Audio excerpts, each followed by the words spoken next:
Sejam bem-vindos ao seminário Introdução aos Sinais do Apocalipse. Nesse seminário nós te preparamos para chegar em Mateus 24 e compreender a pergunta dos discípulos: Senhor, Senhor, quais são os sinais da tua vinda, sendo que Jesus estava ali na frente deles, e quais são os sinais da consumação da era? Quando é que tudo isso que o Senhor está falando vai acontecer? Jesus passou 3 anos e meio ministrando, ensinando e reformulando a mentalidade dos discípulos e do povo daquela época, para que eles não perdessem o tempo da sua visitação. Nós vamos depois pegar toda essa informação e lançar para nós aqui no século 21. Qual é a mudança de mentalidade? Qual é a reformatação? Qual é o alinhamento que Deus está fazendo em nós, na nossa teologia, nas nossas caixas doutrinárias, para que nós também não venhamos a perder o tempo da nossa visitação agora na segunda vinda de Cristo? Quais são os sinais? Como é que nós, Igreja Gloriosa, nos prepararemos? Vamos embarcar nessa jornada juntos? Não se esqueça de se inscrever no nosso canal, ativa aí o sininho das notificações, se inscreve. E você pode nos seguir em outras mídias sociais também. E se você quiser nos abençoar, há algumas maneiras aqui embaixo pelas quais você pode fazer isso.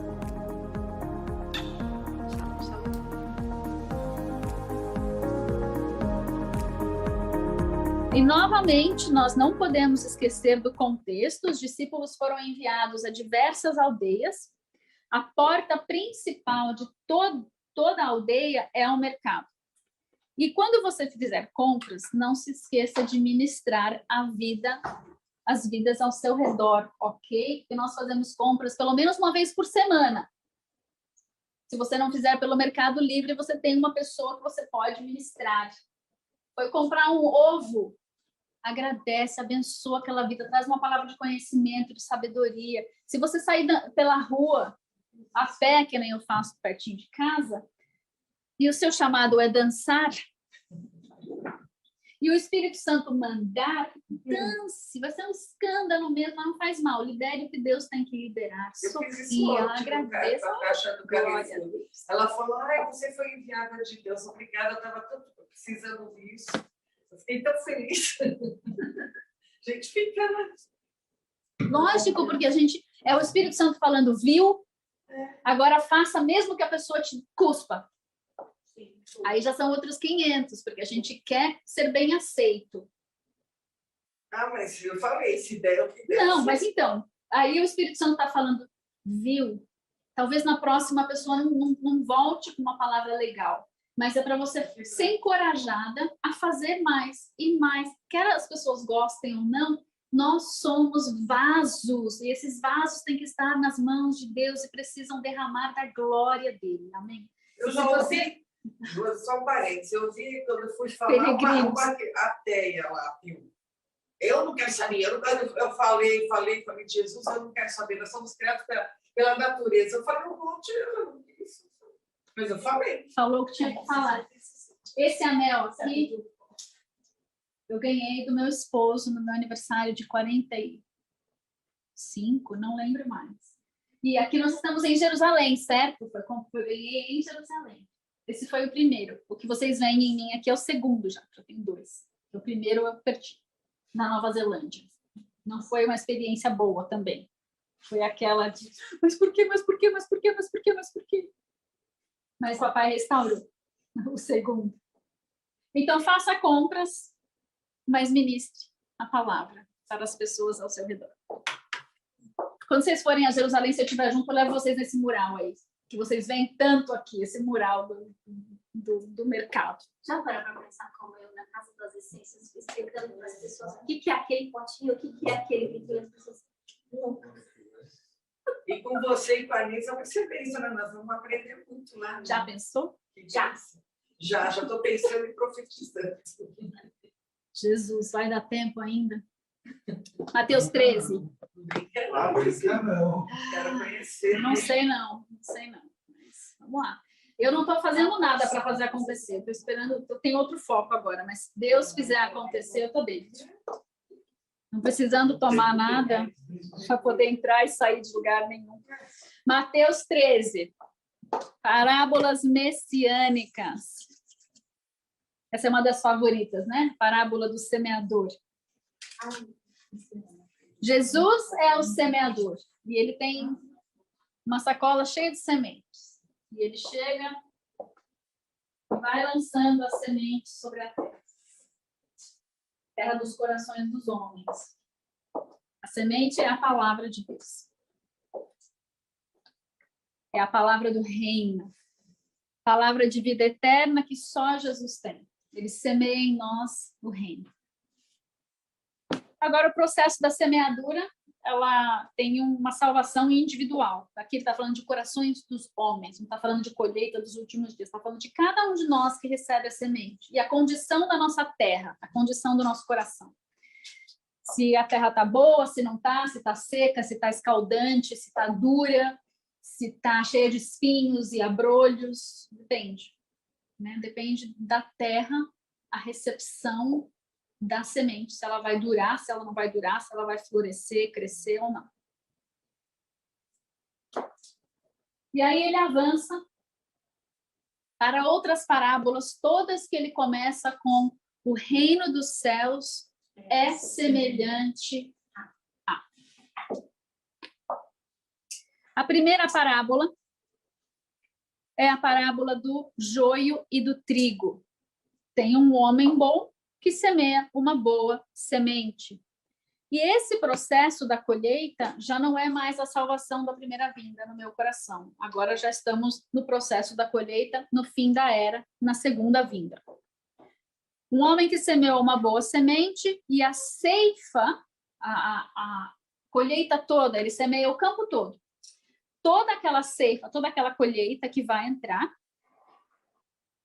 ela é a consumação da era.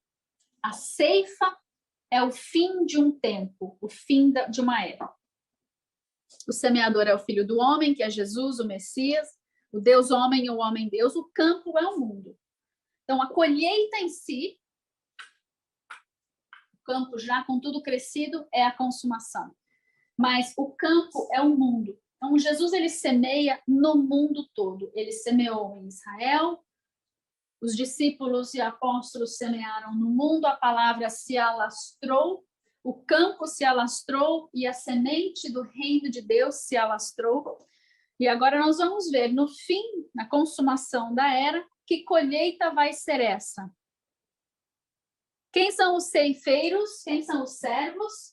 São os anjos. Aqui uma dica, né? As duas dicas de que nós estamos falando de segunda vinda, de juízo do fim dos tempos, é consumação da era e os anjos que vão participar da colheita. São os servos. Qual é a nossa conexão Apocalipse, capítulo?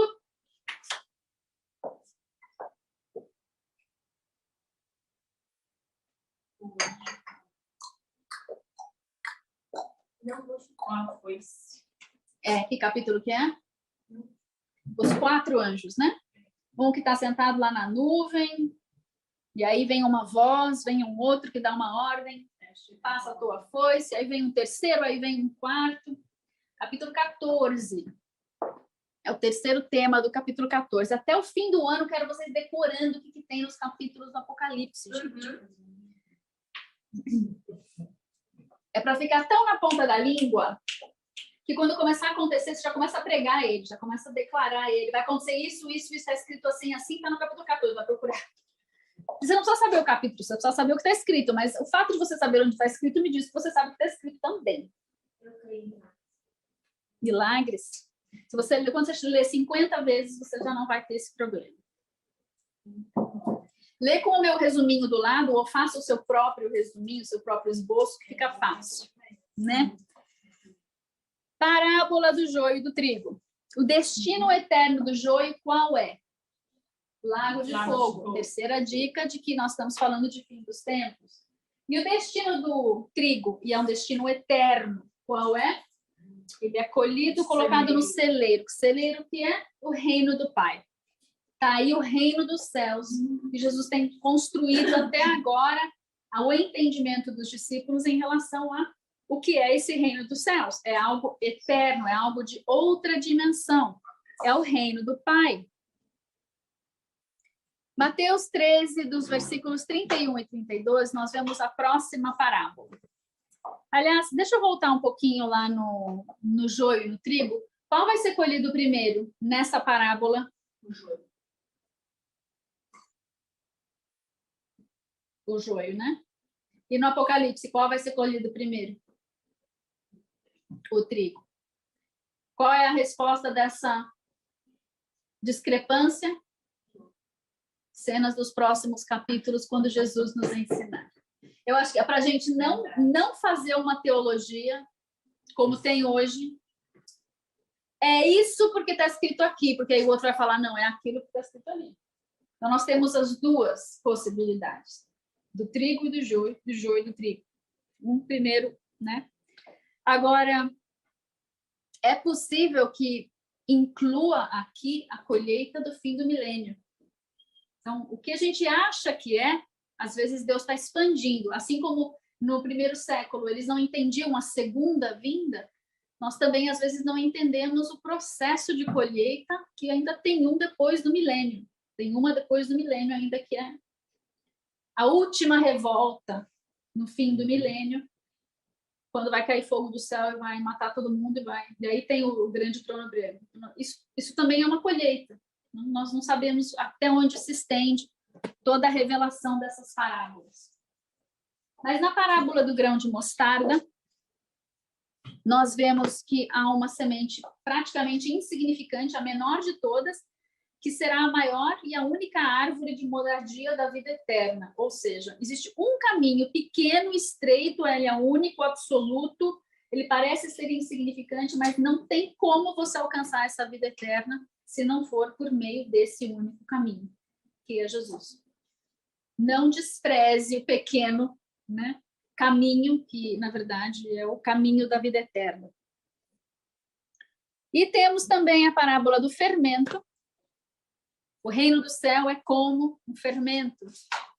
O reino contagia e transforma tudo o que ele tocar.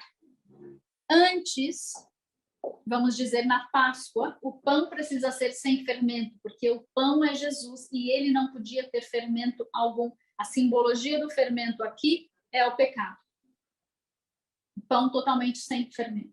Já em Pentecostes, o pão é com fermento. Já temos uma outra simbologia do fermento sendo um agente de multiplicação para o reino. E aonde o reino chega, se ele sai da minha vida, alcança a sua, ele transforma completamente. E você vai querer multiplicar isso para o outro. A gente não consegue receber Jesus de fato e de verdade e não querer compartilhar, porque é a melhor coisa que já aconteceu com qualquer um de nós, né? Quando o novo nascimento acontece no seu espírito, você não quer conter. E o Espírito Santo já começa a jorrar de alegria, de paz e de amor, e é tudo sobrenatural, não depende de circunstâncias. Esse é o fermento que é o reino do céu semelhante a um fermento. Tudo que ele alcançar, ele vai multiplicando e vai expandindo, vai multiplicando e vai expandindo. Ou seja, diferente do que os fariseus ou os judeus pensavam naquela época, que tudo ia ser só para Israel. Mas não, o reino dos céus tocou os discípulos que expandiram, que foram de cidade em cidade, de nação em nação e nunca mais pararam, até a morte.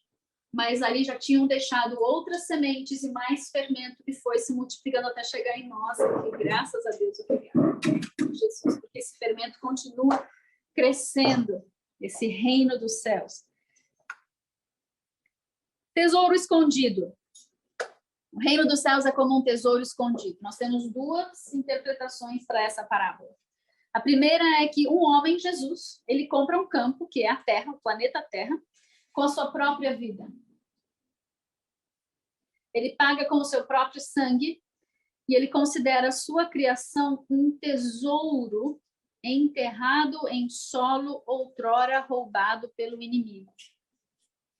Outra coisa é que nós somos o pó dessa terra, nós somos feitos do pó, voltamos para o pó, e nós estamos escondidos no solo, um solo que foi contaminado, mas que Jesus, pelo seu sangue, ele compra, tornando-se propriedade dele, ele gera a redenção sobre esse solo, sobre esse pó, sobre essa carne. E nós também. Se nós nos colocarmos nessa parábola, nós encontramos um preciosíssimo reino que nós queremos dar tudo para comprar e ficar com esse reino, pagando o que for necessário que o Espírito Santo mandar para que nós possamos ter acesso, manter acesso e espalhar, gerar mais vidas por meio desse campo, por meio desse reino. Ou por meio desse tesouro que nós vamos encontrar, que está nesse campo. E o reino sendo Jesus aí. Na próxima parábola, o reino dos céus é como uma pérola de grande valor. Temos um comerciante, um reino, que é Jesus. O comerciante vende tudo, ele dá a glória e a sua vida para comprar, para ter direito, legalidade de posse, essas boas pérolas que são vidas. Então, nesse contexto, nessa interpretação, nós somos as pérolas. E Jesus dá tudo para poder ficar conosco, para ter posse de nós. Nada é mais importante do que Jesus e a eternidade com o Pai, não é verdade? Quando nós o encontramos, também nós podemos abrir mão de tudo para ficar com Ele. Então, veja que ele está dando sempre dois aspectos, pelo menos nas minhas interpretações, imagino que haja outras, mas o reino dos céus é prioridade, e ele tenta usar tudo quanto é figura de linguagem, tudo quanto é história, ilustração, parábola, para que as pessoas compreendam a importância desse reino, e o quanto ele fará pelo que tem no reino, ou pelo que ele quer ter no reino, e o que nós precisamos fazer para também dar valor, valorizar o que ele vai fazer por nós neste reino. A próxima parábola é a parábola da rede lançada ao mar. O reino dos céus é como uma rede lançada ao mar. Essa rede é o reino, e Jesus é quem lança essa rede no mar ou no mundo. E nós podemos usar as parábolas para trazer os conceitos de Apocalipse. Apesar do texto do Apocalipse não remeter às parábolas, nós podemos falar que o mar talvez seja o mundo, né? Que a terra pode ser o campo, e aí a gente vê uma besta saindo de um lugar, uma besta da outra, nós vemos um anjo com o pé num lugar, com o pé no outro. A gente pode também trazer como possibilidades nas nossas prateleiras essas interpretações para terra e mar. O mar é o mundo, o campo comprado por alto preço. E os pescadores são quem? Os pescadores são os anjos. A pescaria em si é a consumação da era. Então, nós vamos fazer um paralelo aqui do joio e do trigo com a rede lançada ao mar. É o mesmo termo de consumação da era que nós vimos lá atrás, no início, hoje de manhã. Os pescadores, quem são? Os anjos. Olha, os servos ceifeiros são os anjos, os pescadores também são os anjos. Os peixes bons são os justos e os peixes maus são os ímpios. E o nosso paralelo é que o destino eterno dos peixes bons, que é o trigo, eu preciso mudar aqui, obviamente fiz um copy-paste e não prestei atenção na hora de corrigir. O destino eterno do trigo e dos peixes bons é o reino do Pai. E o destino eterno dos peixes maus e do joio é o lago de fogo. Logo, é uma parábola que nos remete à segunda vinda, ao juízo, lá no fim.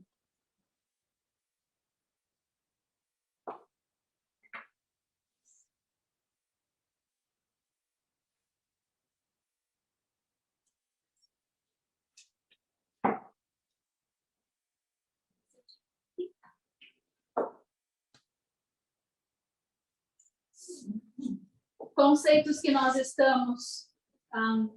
30 de novo. Que Jesus está dando ênfase de novo. Não para, né? É reino dos céus do começo ao fim de Mateus. Eternidade. Nós estamos olhando uma outra dimensão no Espírito que nós precisamos conhecer. Se era a prioridade de Jesus, nos ensinar sobre o reino dos céus, por que o crente conhece tão pouco sobre a dimensão do Espírito? Porque tão poucos foram à sala do trono? Porque tão poucos viram a face de Deus? Porque tão poucos sentem aromas, perfumes celestiais? Porque tão poucos podem ouvir a voz de Deus? Isso é algo que nós precisamos perguntar. E dentro do nosso círculo de influência, por que tão poucos não estão aprendendo o que nós aprendemos, se é que sabemos como fazer essas coisas? Porque muitos são chamados de pouco. Mas se nós precisamos ministrar, se nós não ensinarmos, se nós não falarmos, quem ouvirá para poder aprender? Deus nos ensina, Ele nos envia discípulos, sim. Nós mandamos os discípulos embora? Não temos paciência para um, para outro? Nós andamos uma milha a mais pelos discípulos que Deus enviou e que Deus mandou você ministrar? E todos são chamados a discipular. Todos são chamados a discipular e todos são chamados, ponto. Não são escolhidos porque não avançam, porque não querem, porque não buscam, porque não anseiam. Bem-aventurado o que quer, tem sede, fome de justiça, os que buscam. Nós precisamos, se nós não buscamos, pelo menos quando a gente lê, a gente tem que orar. Deus, eu não faço nada disso, me dá essa sede, essa fome. Nós temos que, no mínimo, pedir. Não sei como isso vai acontecer, não está no meu perfil. Bom, isso não é problema seu, isso é problema dele. Ele não é seu dono agora, ele não é seu proprietário, você não é agora dele. Servo, a palavra é escravo. Quando que vai ser o querer e o efetuar dele? Quando eu me submeter, me alinhar, quando eu quiser. Se eu não quiser, eu posso ser aquele que tem nome de que vive, mas está morto. São filhos Aquele que vai ser vomitado. Vamos chegar nessa parábola. Fala que voa, mas não for. O outro falou que não ia, mas no fim foi. Ufa. Melhor. Né? Bem melhor. Ele nos fala das colheitas, nossa conexão Apocalipse, capítulo 14, fim dos tempos. Ele fala de juízo. Lago de fogo remete a juízo. Escatologia, últimos dias. Escatos, aquilo que está por último. Vamos juntar tudo então. Reino dos céus, aqui no Mateus 13. Reino do Pai, consumação da era, destinos eternos, colheita. A colheita, para nós que compramos tudo no supermercado, pode não ser uma coisa fácil de entender. Mas nós precisamos entender que naquela época tudo era agricultura, todo mundo tinha que plantar para comer, ou pescar para comer. Hoje nós precisamos aprender a pescar e a plantar no espírito para entender certas coisas, ou pesquisar na internet, que também ajuda.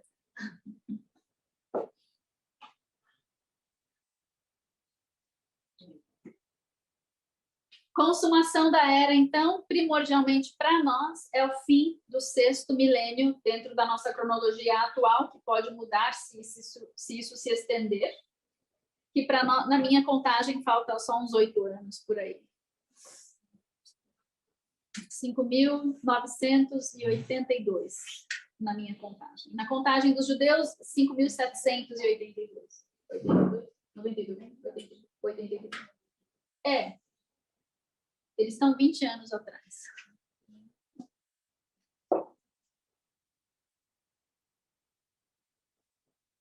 De que colheita vamos participar? Quem quer ser joio aí? Quem estava no automático quase foi. Quem quer ser peixe ruim aí? Fedorento, podre? Ninguém, né?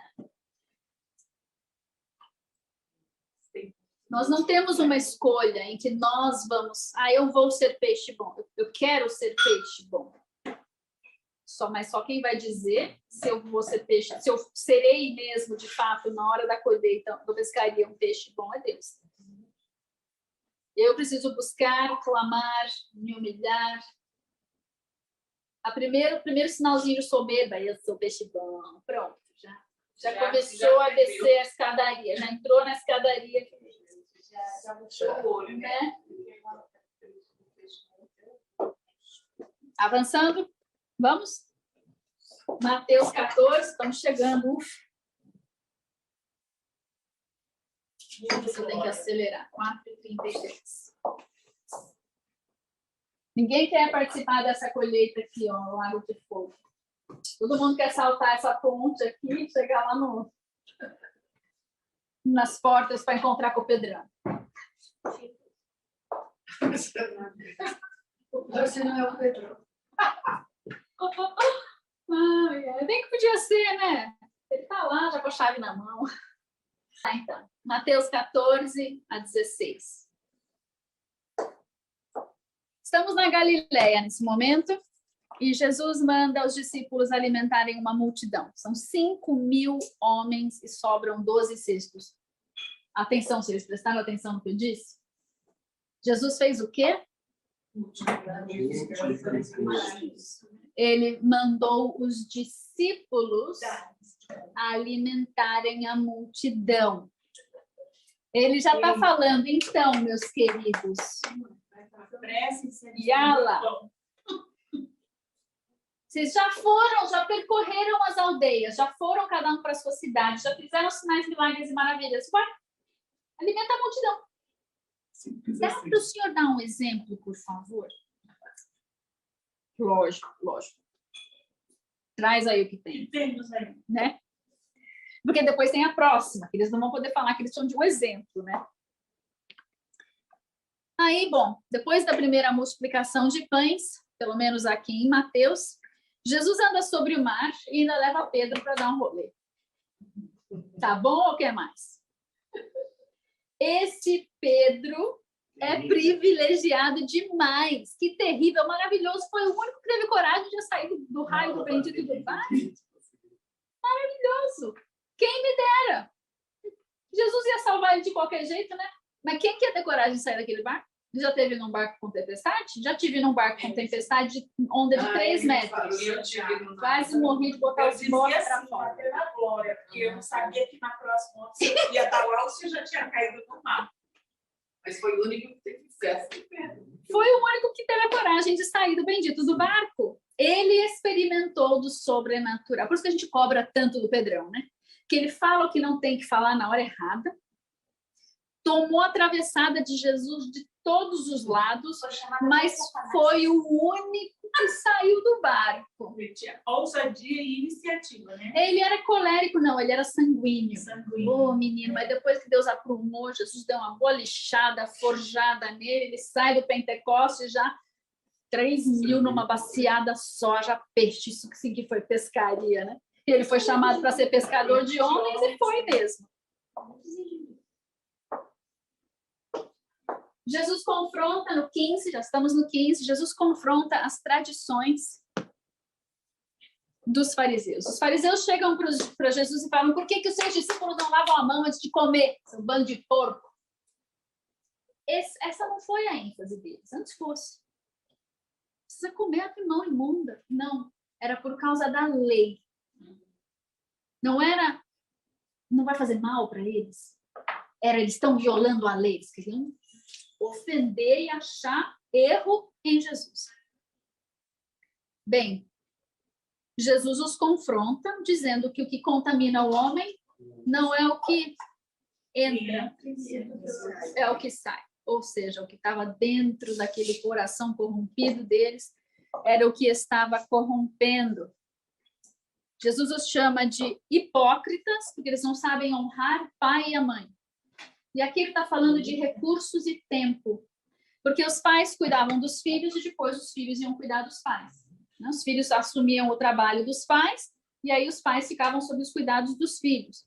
E aí eles falavam assim: escuta, vocês são hipócritas, porque vocês estão falando dos meus discípulos que não lavam a mão e estão violando a lei, mas vocês ofertam lá no templo, fazem tudo que você tem que fazer no templo, enquanto seus pais estão em casa passando fome. Aí você vira para eles e fala: foi sacrifício para o Senhor. Eu não pedi isso.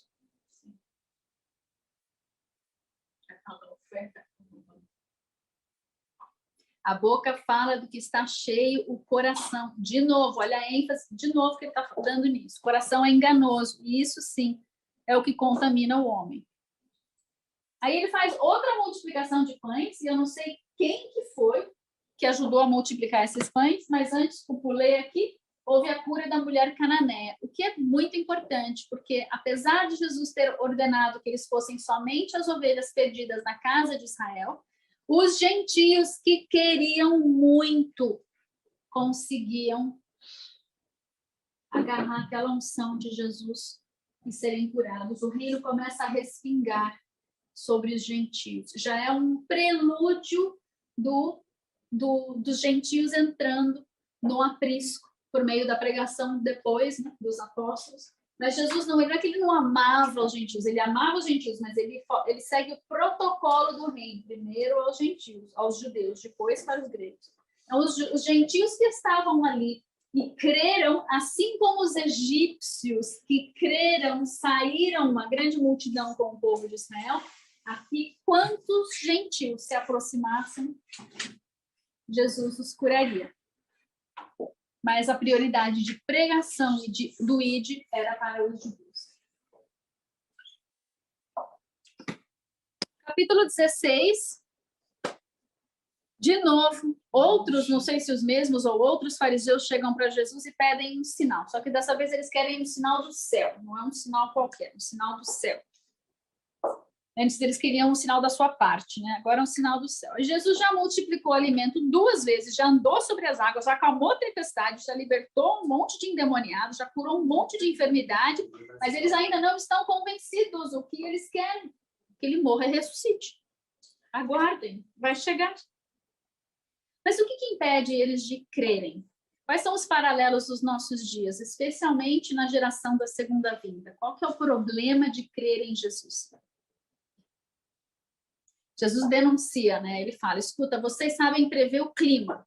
A gente sabe que a Terra vai inverter a polaridade e o eixo não sei o quê. A gente sabe quando vai acontecer vulcão, terremoto, tempestade. A gente sabe prever, né? As luas todas. A gente sabe tudo. Mas não sabe, não conhece os sinais da redenção, não conhece os sinais da vinda, não conhece os sinais de haver Deus ou não num lugar. Os fariseus eram como guias cegos. Hoje nós temos também os nossos guias cegos, alguns que são guias religiosos cegos e outros que são guias de outra religião, a religião da ciência, a religião da natureza, a religião da nova era, de tudo quanto é coisa. Mas e nós?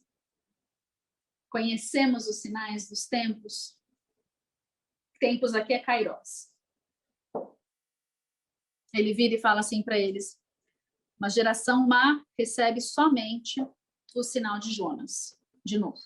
Ou seja, os outros me pediram, eu falei a mesma coisa, vocês estão me pedindo, se pedir de novo, eu vou falar a mesma coisa, vocês só vão receber um sinal. Sinal máximo, só que vocês vão ter ajudado a me crucificar. Sorte sua que tem perdão depois. Jesus é tão misericordioso. Haja paciência e haja misericórdia. Graças a Deus. Obrigada, Jesus. Muito amor. Aí Jesus pergunta, quem estão falando aí? O que estão falando a meu respeito? E Pedro recebe uma revelação do Pai, de que Jesus é o Messias, ele é o Cristo, ele é o Filho do Deus vivo. E sobre essa revelação, Jesus disse que ele vai edificar a sua igreja, a sua congregação, os seus enviados, o seu grupo de discípulos e seguidores.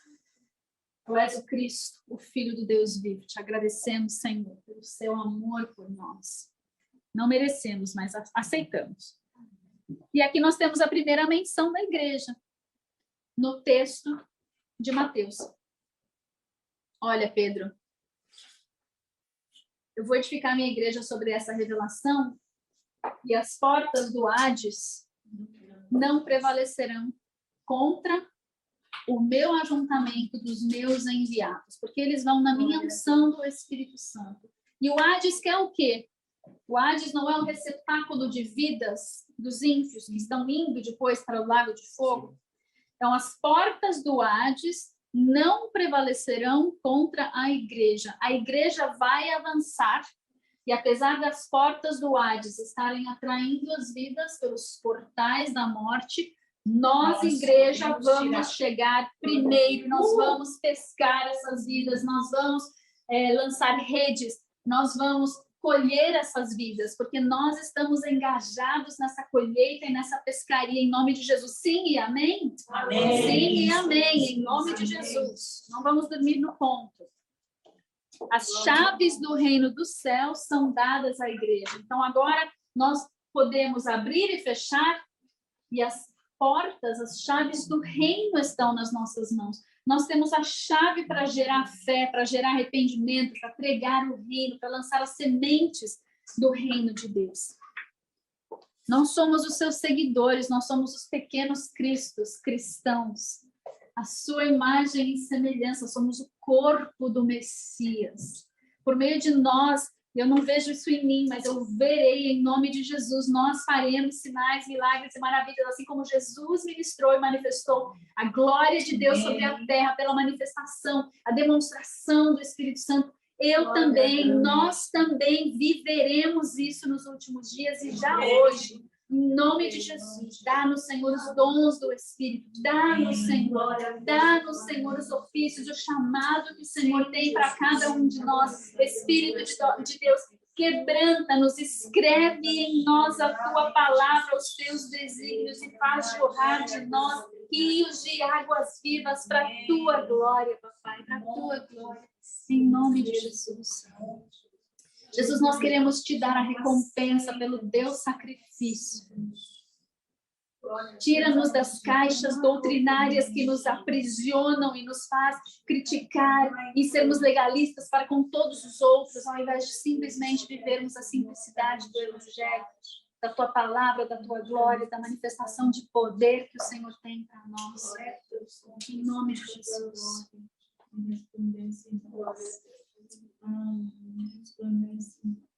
Olha que lindo isso, a revelação da identidade de Jesus como Messias. Tu és o Cristo, Filho do Deus vivo, gerou a identidade dos discípulos.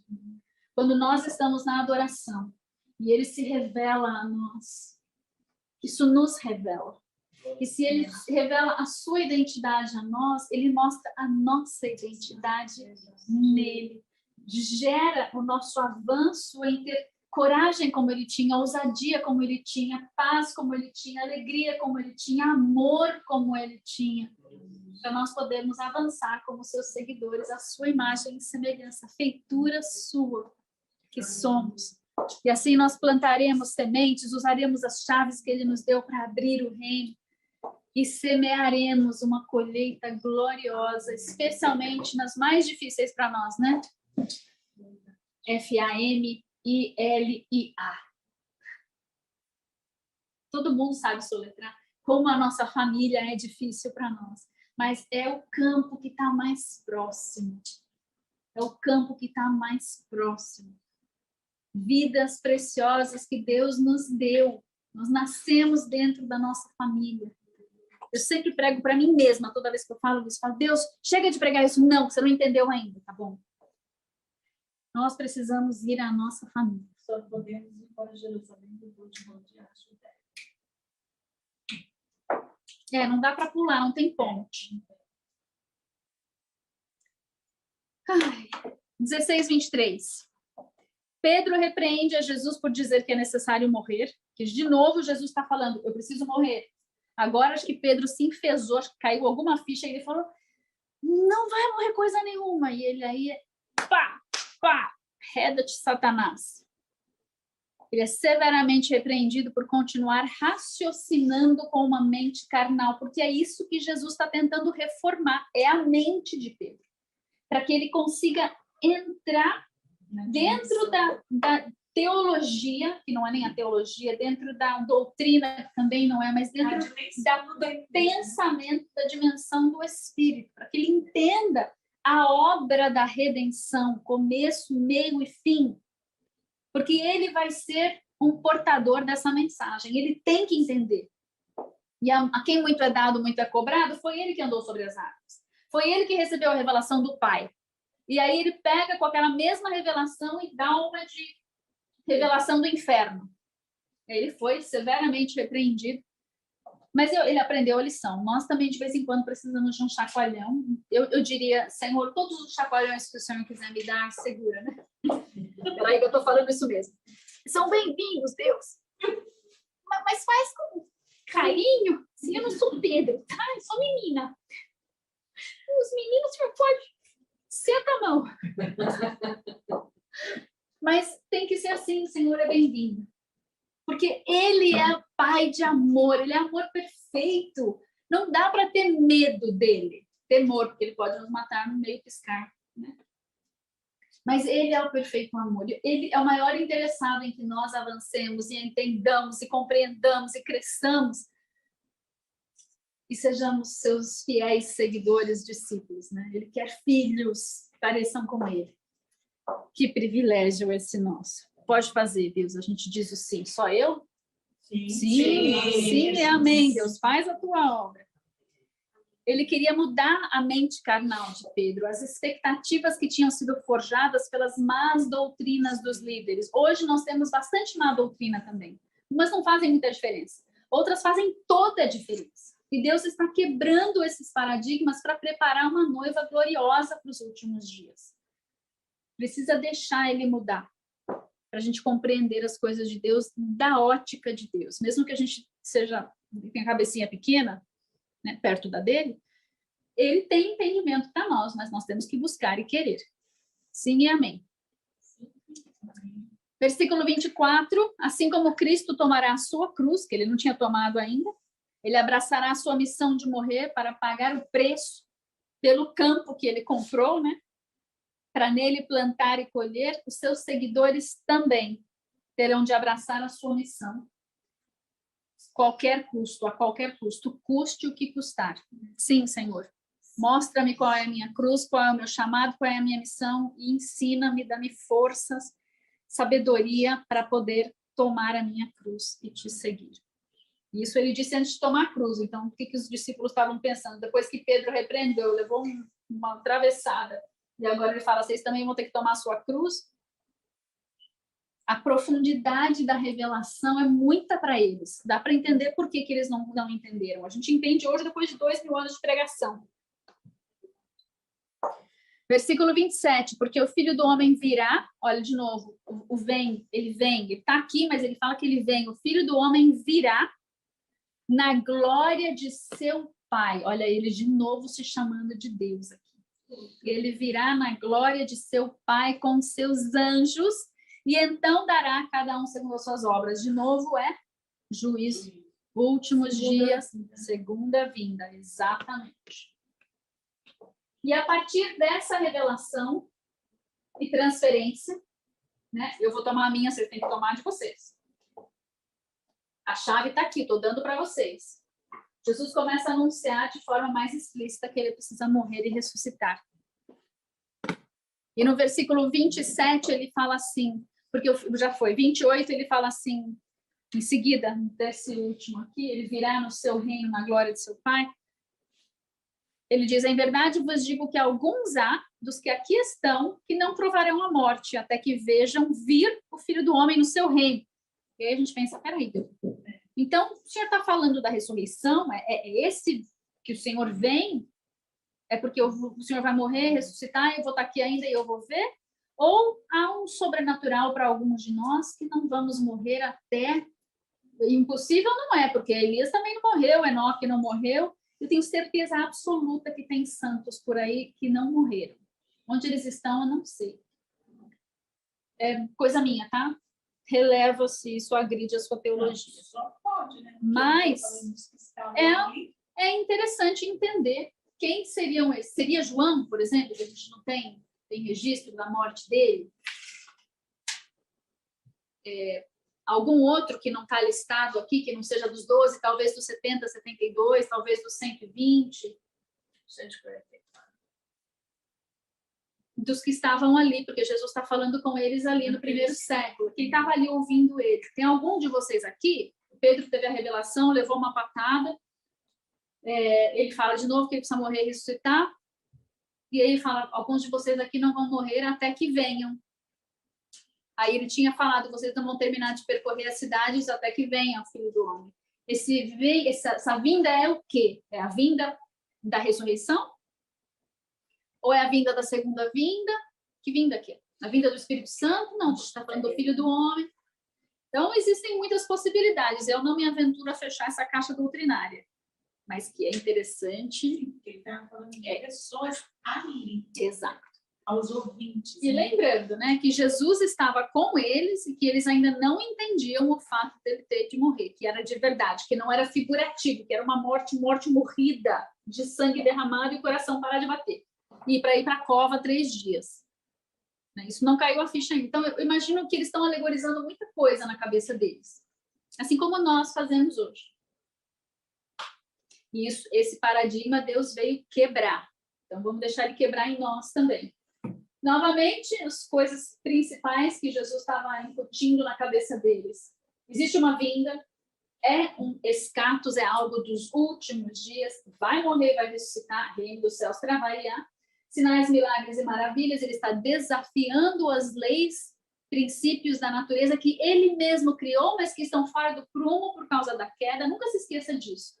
As leis que nós temos hoje aqui, da física, da química, da biologia, que a gente acha, que a gente sabe, estão fora do prumo.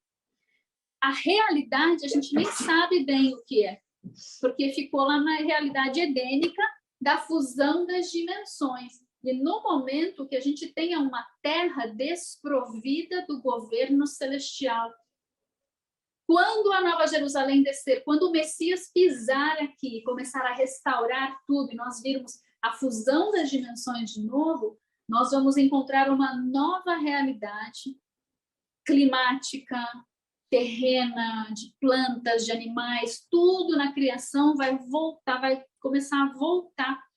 E é uma restauração para aquilo que foi a intenção de Deus na criação. Ready?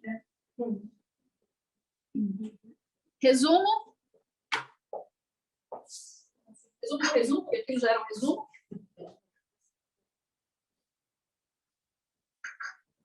O reino dos céus é o reino do Filho do Homem, em que se manifestam milagres. O reino também vai respingar e será para os gentios. E estamos falando de vida eterna. Não acaba na morte, quando a pessoa morre no corpo aqui. Jesus é o Filho do Homem, o Cristo, o Messias, o Filho de Deus. Ele vai morrer, ele vai ressuscitar. E ele virá no seu reino, na glória do Pai. Olha como junta de novo. O reino é dele, mas a glória é do Pai. Eles trabalham juntos, são um. E as chaves do reino ele está dando para a igreja. Que são dele, né? As chaves do reino são de Jesus. Ele é o portador, o dono, o detentor das chaves do reino. Ele é o único caminho, a verdade e a vida. Ele é a porta. Mas ele pode entregar as chaves dele para os pequenos Messias, os pequenos Cristos, que são os que também terão o novo nascimento do Espírito. Ele está reproduzindo a si mesmo naqueles que escolhem entrar no seu corpo.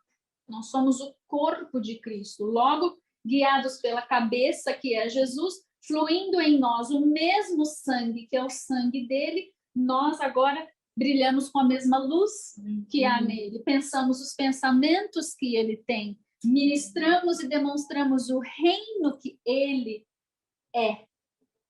Olha que glória, quanto a igreja carrega e o pouco que ela demonstra, incluindo a mim, especialmente a mim. Mas preciso saber disso para começar a buscar isso, para viver isso. Quais são os requisitos para nós recebermos as chaves? Tomar a sua cruz. Fácil. Tomar a sua cruz. Renunciar a si mesmo. Seguir a Cristo. Perder a vida por amor a Cristo. Tudo coisa fácil. Sem o Espírito Santo, não tem como, porque é ele que gera em nós essa busca, essa compreensão, o despojar do velho homem. Jesus é o primogênito e pela obra da redenção ele produzirá muitos filhos para Deus. A restauração da humanidade, a imagem e semelhança do Pai. Jesus anuncia a sua segunda vinda estando na terra ainda antes da sua morte e ressurreição, antes de completar a obra da primeira vinda. It's mind-boggling, de deixar de pirar o cabeção, né?